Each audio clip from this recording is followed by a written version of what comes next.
Hello! If you are watching this video, it means that you are ready to review or learn about simplifying square roots.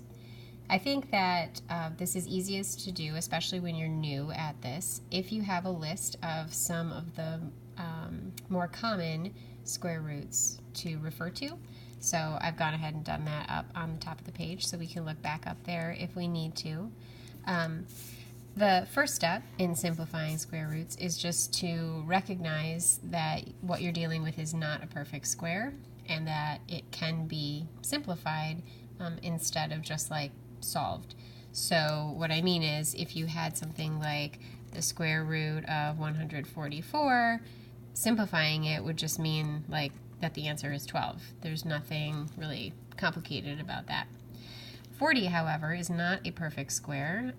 It is not the result of one whole number being squared. So we have to move ahead. And first you have to ask yourself, are there factors of 40 that are perfect squares? So 40 itself isn't a perfect square, but maybe it has some factors that are.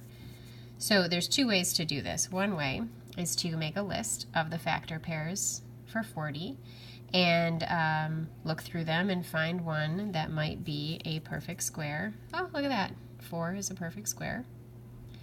Another way would be to refer back to your list and think like, what numbers here under the square root sign are factors of 40? So like, is 1 a factor of 40? Yes.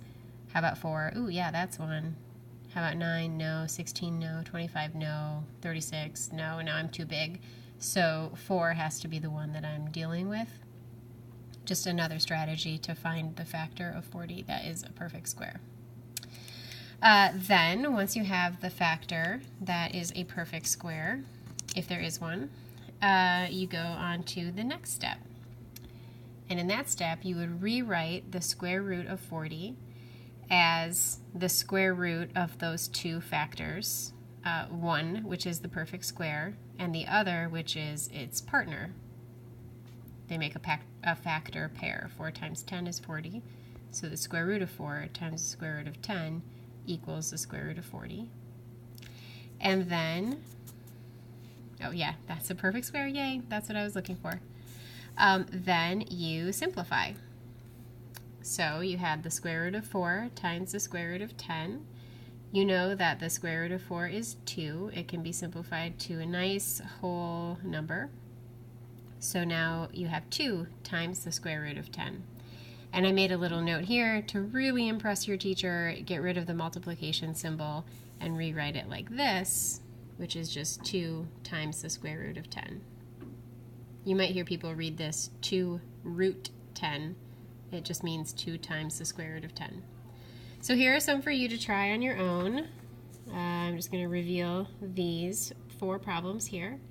Pause the video, do a little calculating, and when you come back and hit play, I will reveal the answers. Ta-da! Hopefully you got the same thing that I did here. If not, and you want a little help, call over a teacher and we'll be able to go through it with you again in a little more detail.